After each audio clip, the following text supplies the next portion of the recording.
ஒரு வார காலமாக ஜெர்மனி, இங்கிலாந்து பயணத்தை நான் மேற்கொண்டேன்.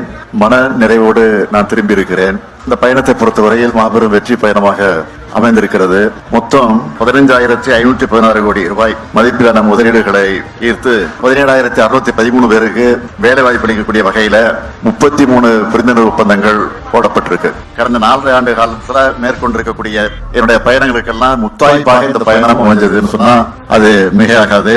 இந்த ஃபாரின் விசிட்ல தான் மிக அதிக அளவிலான முதலீட்டுகள் ஈர்க்கப்பட்டிருக்கு என்பதையும் மகிழ்ச்சியோடு நான் தெரிவிச்சுக்க விரும்புறேன். ரொம்ப சக்சஸ்ஃபுல் டூர். இந்த டூர் ரொம்ப ப்ரௌடான டூராக இந்த பயணம் அமைஞ்சிச்சு.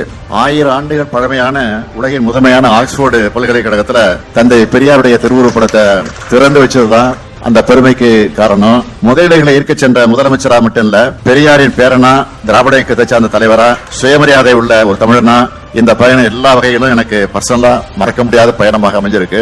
சில வேலை இதெல்லாம் பொறுத்துக்க முடியல. அதனாலதான் எதுக்கு இந்த வெளிநாட்டு பயணம், இங்க இருக்கக்கூடிய நிறுவனங்களை சந்திச்சு பேசினா போதாதா என்னெல்லாம் அறிவுபூர்வமா கேட்கறதா நினைச்சுக்கிட்டு புலம்பி இருக்கிறாங்க. தொடர்புகளை ஏற்படுத்தவும் பார்ட்னர்ஷிப் உருவாக்கவும் தான் வெளிநாடுகளுக்கு முதலமைச்சரான நானே நேரில் போனேன்.